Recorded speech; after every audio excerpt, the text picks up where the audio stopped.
not going to be one of my favorite reviews. I have been struggling to figure out what to say about this book, and I guess the bottom line is All the Rage is not a bad book. It's a really well done book. However, it's not a book for me. I had picked it up because of the subject matter, because I really wanted to read about somebody struggling with really heavy topics, like have a lot of internal struggles, and I wanted to see how the author would approach that. And while I thought she did a really good job at creating this like evocative emotion, or that's not really the best. Let's put it this way. She really evoked emotion from me. I felt the main character's problem. Like, I felt her grief and her sadness and her struggles.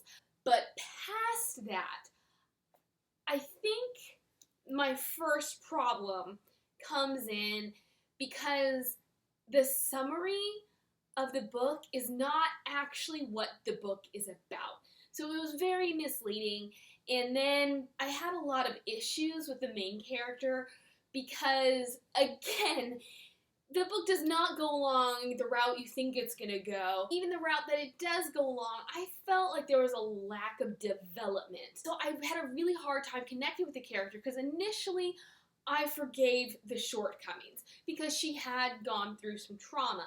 But eventually I was ready for her to kind of buck up and deal with it and overcome it, face her demons, face her tormentors. And she just didn't. Honestly, her trauma was rarely addressed, and thus it was not resolved. It's a pretty open-ended ending, and so maybe there's supposed to be a sequel, or maybe we're just supposed to assume that from that point she does go and get resolution for what had happened to her.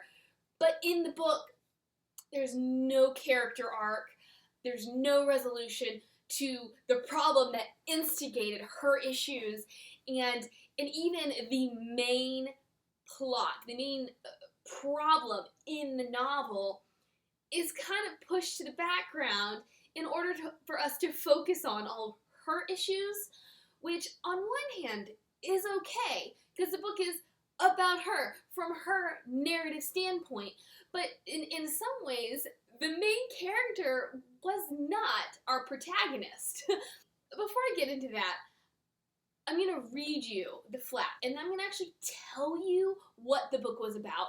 I'm going to let you decide for yourself, okay?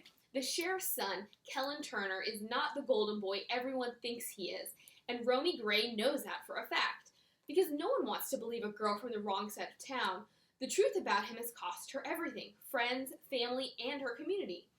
After she's been branded a liar and bullied relentlessly by a group of kids she used to hang out with, Romy's only refuge is the diner where she works outside of town. No one knows her name or her past there. She can finally be anonymous. But when a girl with ties to both Romy and Kellen goes missing after a party, and news of him assaulting another girl in a town close by gets out, Romy must decide whether she wants to fight or carry the burden of knowing more girls could get hurt if she doesn't speak up. Nobody believed her the first time, and they certainly won't now, but the cost of her silence might be more than she can bear. Okay, so we know Romy is the protagonist, right? So we're assuming that Kellen, who has done something to her, which is rape her, that he is going to be a major player, right? So that we're going to be dealing with what he did to her. He's going to be in the spotlight. And then we're also kind of going to see all these other people that have ostracized her, and we're going to see how they treat her as well as how she handles that. And then we're thinking, okay, if her one escape is the anonymity she gets at this diner, well, then we're going to see this diner as her escape. And then finally, we are really going to get a lot about the girl that goes missing, who has ties to Kellen, as well as the news of him assaulting someone else. So those are things that we're expecting, that we're going to get a lot about Kellen and Romy and what happened between them, that we're going to see the safe haven of Romy's, and then we're going to get a lot about these two other girls that sort of make Romy's story true. The book It does start with the rape. It's a very generalized version. We see Romy getting ready for it, and then we see that she is drinking too much and she's not being careful, and then we see that she has been taken advantage of, and then we're thrown right into the present. So it kind of starts with this little bit of a past, and it throws us into the present where she is ostracized, where nobody believes her, everybody hates her. Like, literally, everybody in this town hates her, and nobody dares to believe that she could have been raped, even though she never actually pressed charges. But that's neither here nor there. And so then the rest of the novel, it goes along those lines, where she is bullied excessively. And we meet her best friend Penny, who is the girl from the flat who goes missing. Penny had been Romy's best friend, which I need to get into that. I hope I remember. After Romy's assertions that she had been raped, Penny lets some sensitive emails slip. Like, basically, Romy talking about how much she likes Kellen. And that is the ultimate betrayal, because then it also tells people, well, Romy asked for it, right? So we meet Penny, we see how they're on the outs, but then Penny comes to Romy and is like, I heard about another girl, who is the other girl that's referenced. And this is like midway through the novel, almost midway. And, Romy is super upset because Penny has come to her safe haven, to this diner. From there, we find out that Penny has gone missing. So then the rest of the novel really is about what happened to Penny. Let's find Penny. So that's when I say Penny is actually the main character of the novel.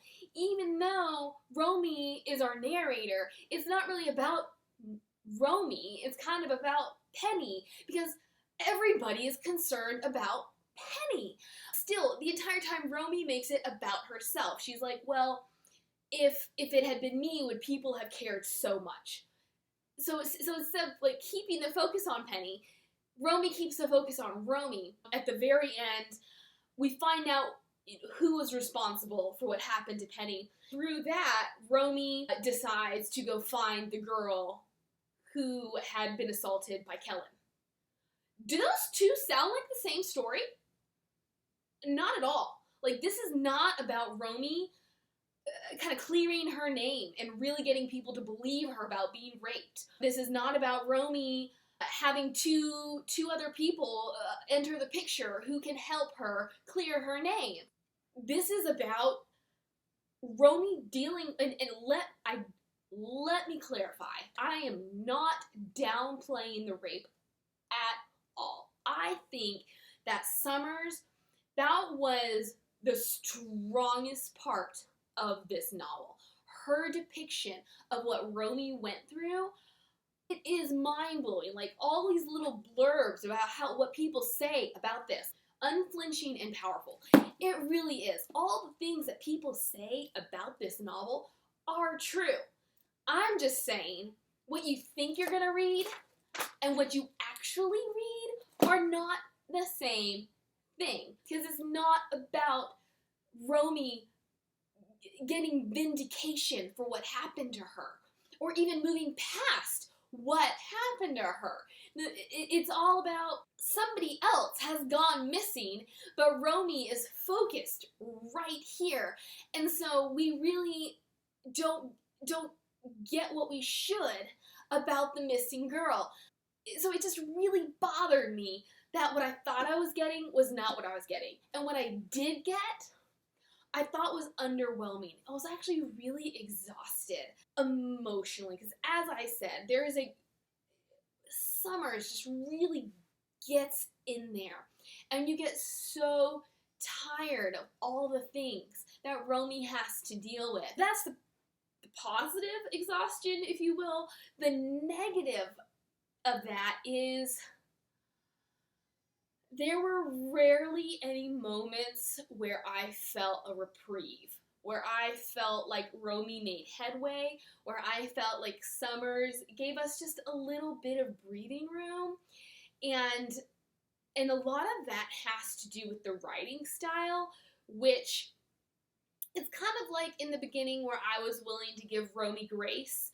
I was willing to accept this very stream of consciousness kind of writing, a lot of open-ended questions, a lot of incomplete sentences, a lot of inferences, because that was Romy's state of mind. But eventually, and I guess it's because I expected Romy to grow and mature and to somehow come out the other end of her problems. And so with that, I expected the writing to grow and mature and to finally get some complete sentences, for Romy to actually say what she was thinking. But over and over and over, somebody will ask her a question and she will give them the honest answer in her mind. But what she actually says is not that, and it's usually a lie, and she admits this to us. She's like, how can I lie to them in a way that seems like the truth?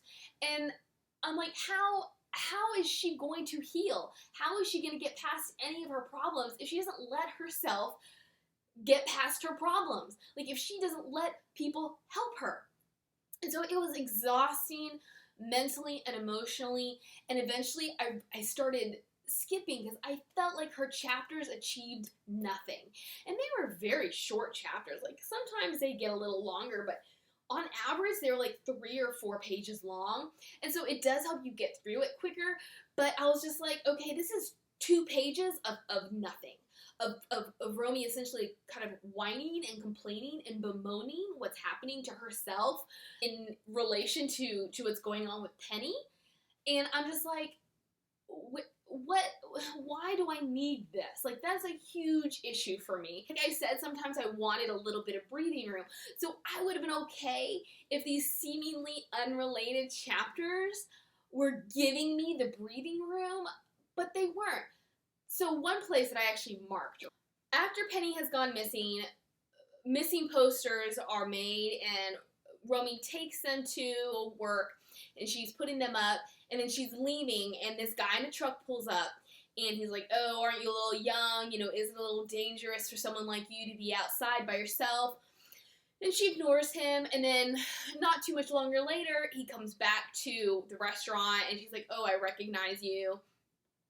He leaves her his phone number, and for one reason or another, she takes it. She blames it on an automatic bodily function, which I don't buy, but that just goes back to the fact that I don't really understand Romy's state of mind.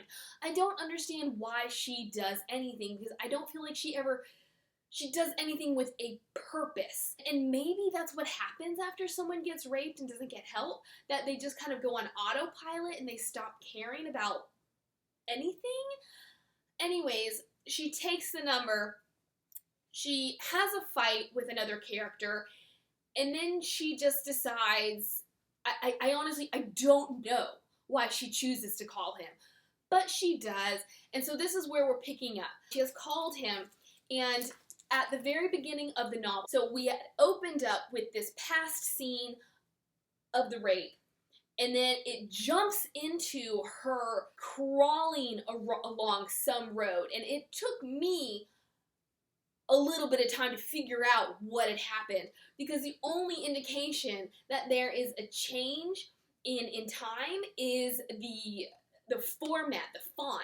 And so I was like, oh, we're no longer on the night of the rape, like that. I mean, yes, they say a year ago, but it kind of just slides through. So anyways, we go really quickly from one scene to the other.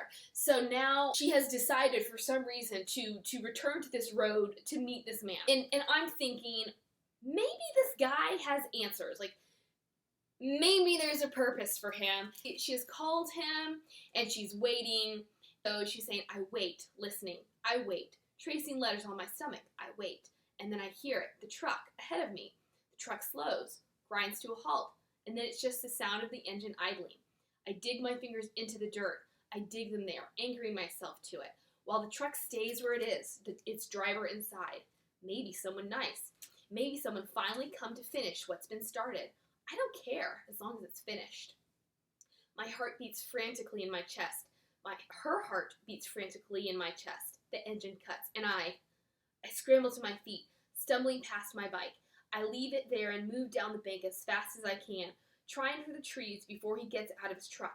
The grass is slick from the rainfall, and I lose my footing, end up sliding down on my thigh, turning one side of me grass-stained and mud-streaked. And it just goes on and on and on. What is happening here? Why did you call someone if you're not going to talk to him? Like, what was the whole purpose of meeting up with this stranger, except at the end of that little scene, we find Penny, the missing girl's Vespa.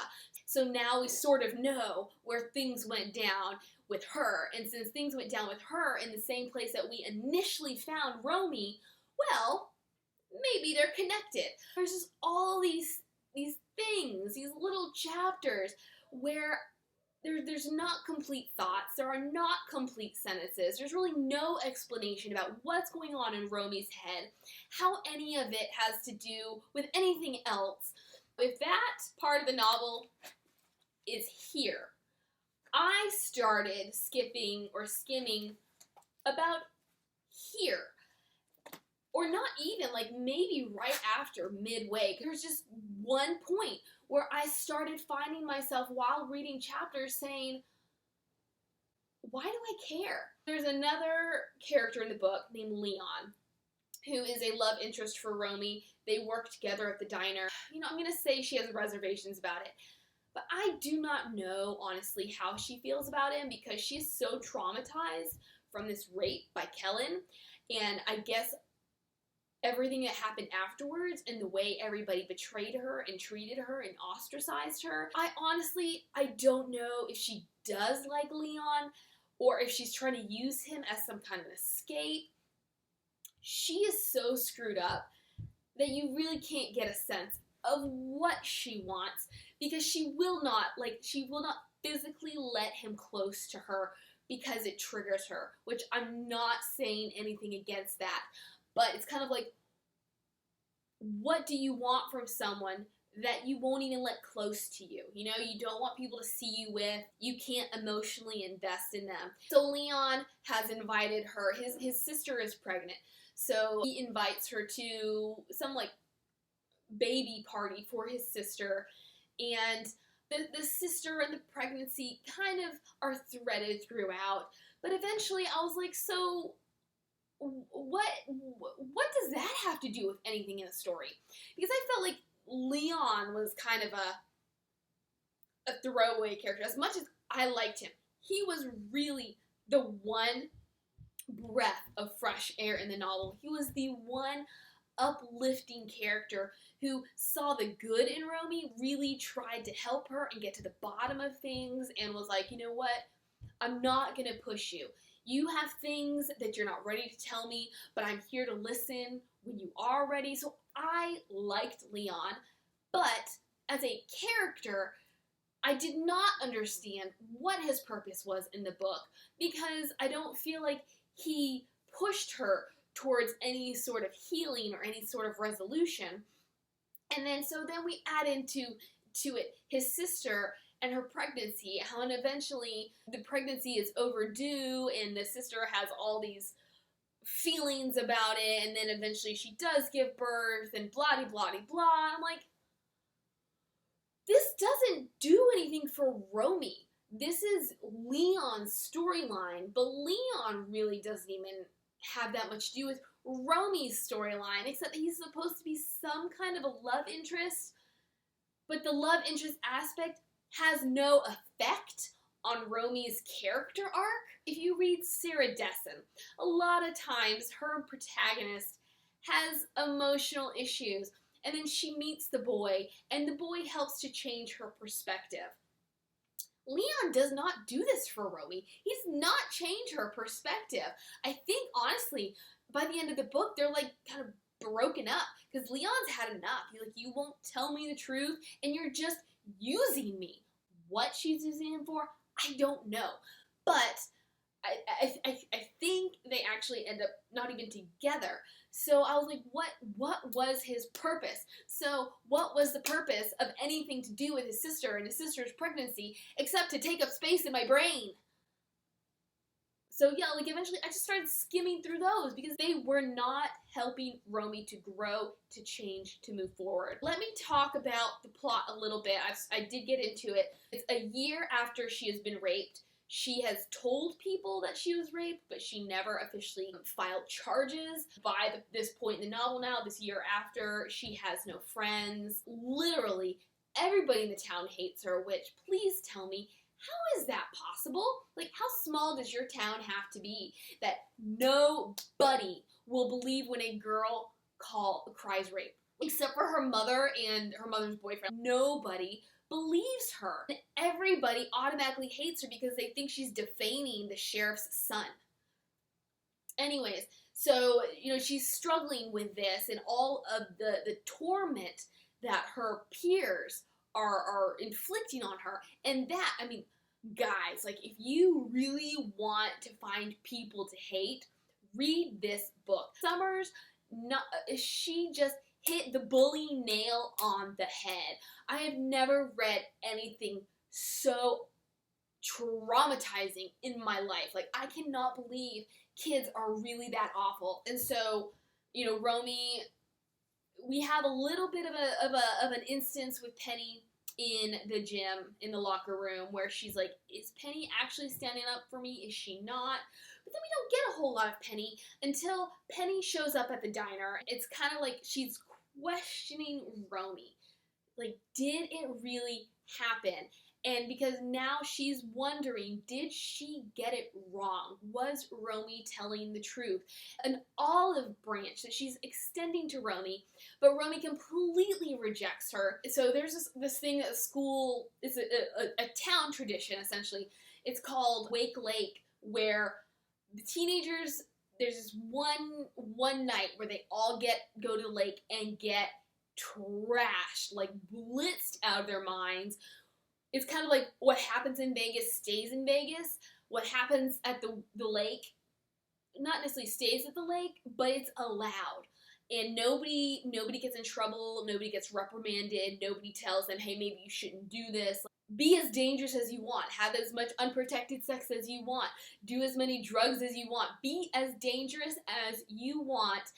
Nobody is gonna do anything to get you in trouble for it. Obviously, Romy was not going to go, but then Penny shows up, and it upsets Romy to the point that she follows Penny to this party, and then the next thing we know, that is when she is coming to on this road, and she has no idea what happened to her. She eventually discovers that somebody had written rape me on her stomach. She does nothing about that either, and then the sheriff comes to her house and is like, Penny is missing. And so now the whole town is worried about Penny because Penny's kind of a golden girl. But they're also coming after Romy because her mother had contacted the police and was like, where's my kid? So now they're like, well, if we hadn't wasted time looking for you, who doesn't deserve to be looked at because you're just a liar, we probably could have found Penny. So there's all this drama about trying to find Penny, and then people from the police are like, well, they really weren't hoping to find Penny. So I'm like, what? Like, I don't understand. Do we want to find Penny? Do we not want to find Penny? Did Romy have something to do with Penny's disappearance? What actually did Romy do at the party to end up as out of her mind and unable to recall events? What had happened was Kellen has a younger brother named Alec who coincidentally or incidentally, whatever you want to say, is dating Penny, and Alec has a best friend named Brock, and Brock, kind of out of gratitude for Alec letting him be part of the in crowd, just does whatever Alec wants. I guess because of how they were considered Romy besmirching Kellen's reputation, Brock drugged her with GHB and had driven her out to that road and was going to rape her because, hey, Kellen got away with it, I can get away with it too, she deserves it, like, she's a liar, she's a slut, she's whatever you want to say about her, she's not really worth anything. And then Penny, because she'd been coming to a realization, had gone out to essentially save Romy, to take Romy back home, and then Brock had killed her, I guess to protect himself. I still, it's not entirely clear. Another character had covered up for him so that the two events could not be linked. Eventually, it all comes out after Romy finds Penny's Vespa. But it's all just so confusing. And then it ends with Romy is listening to the radio, and whoever is on the radio is kind of discussing this. And it's like they have more issue with the fact that the town allows something like Wake Lake to happen, rather than the fact that maybe Brock did something wrong. Kind of like, well, what do you expect when kids get blasted out of their minds like that? Of course he's going to do something stupid like hurt someone else. But the rape is never brought up. Nothing about Romy is brought up. A character named Tina, who had covered up for Brock, shows up at Romy's house, and Romy's like, hey, you know, do you want to go find this other girl that has accused Kellen of something? And then we're done. So we're assuming that now she's finding her justice, right? But how did she deal with her grief? How did she deal with her trauma? Because the entire novel, all people do is torment her. And she has nobody on her side except for her parents. But what can her parents really do? Highly disappointed with that. That's why I'm like, no wonder Romy is so self-centered, because she's not getting any help. No wonder she feels like all the fault is hers. Like, nobody's telling her, look, it wasn't your fault. You know, this dude did something wrong to you. If you'll remember, I had mentioned at the very beginning that I wanted to talk about Romy and Penny's friendship. So that's what we're doing right now. In the beginning, we have a little bit of lead up to the party, you know, where the girls are getting ready, which ultimately results in the rape. And Romy at one point says, Penny is the first best friend, the only best friend I've ever had, and essentially kind of how nice it is, what a privilege it is for someone like Penny, who is a golden girl, to want to be my friend. And so since that was literally the very beginning, like the first 3 or 4 pages, I was okay with no explanation, but I was expecting an explanation. I was expecting, because if Romy had grown up in this town, you'd have expected her to have had friends, to have had a best friend. Maybe in this world, the town is so small that if you are from the wrong side of the tracks, people will completely reject you your entire life. But I could not understand why it was that Romy never had that kind of a friendship until junior year of high school. There is this huge emphasis put on Romy's conflicting feelings about Penny, because they had been best friends, but in the present of the novel, they are no longer best friends. And then when Penny goes missing, Romy both hates and loves Penny. You know, she hates that Penny is getting all this attention that nobody would have ever given if Romy had gone missing, but she also is worried about Penny. So I'm like, but you've never explained their friendship.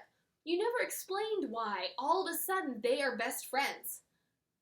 What does this friendship really mean? Because obviously it has a huge effect on the rest of the novel, because Penny goes missing. And so now Romy has to deal with that, because everybody knew that they had been best friends.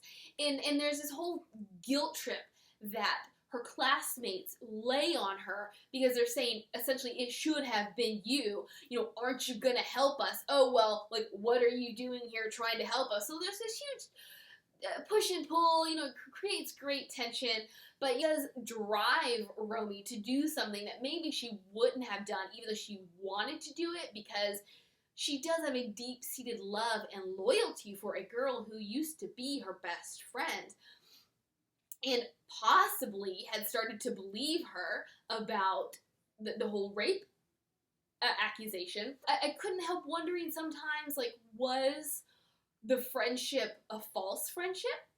Because in the dust jacket, which we should not even go by, we're assuming that this circle of friends that has now rejected her is the circle of friends that she gained through her friendship with Penny. So it's like, well, was their friendship a joke because all these cool kids thought it would be funny to play something like that on Romy?